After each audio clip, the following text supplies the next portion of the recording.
With this submission, did the DepEd, Department of Education, submit any list of NPAs, communist, or leftist groups?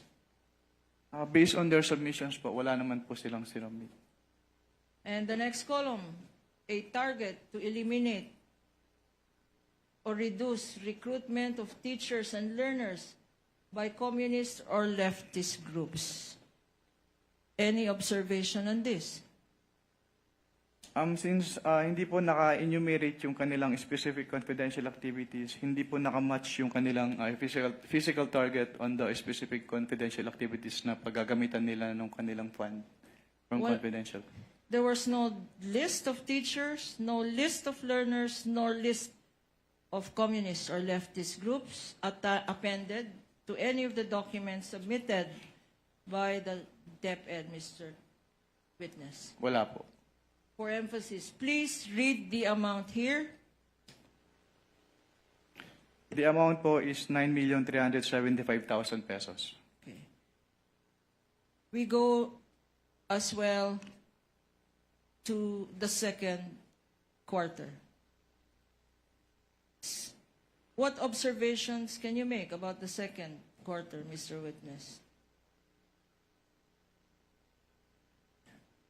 Same po with the first quarter, hindi rin po naka-indicate yung kanilang specific confidential activities na kanilang paggagamitan ng magiging basis po ng kanilang disbursements from the confidential fund.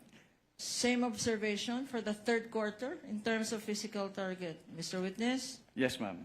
And the amount, please state for the record, for the second quarter, to eliminate, reduce, recruitment of teachers and learners by communist groups or leftist groups. A function of the DepEd, how much was spent by the DepEd for this function? For the second quarter po, 9.3 million pesos po. And for the third quarter, For the third quarter, 9.2 million pesos po. okay. Again, we go now to the second program or activity allegedly conducted by the DepEd. Abuse prevention and control within schools. Mr. Witness, were any documents submitted to show what activities these programs allegedly to prevent abuse and control within schools with the expected objective of reducing abuses against learners?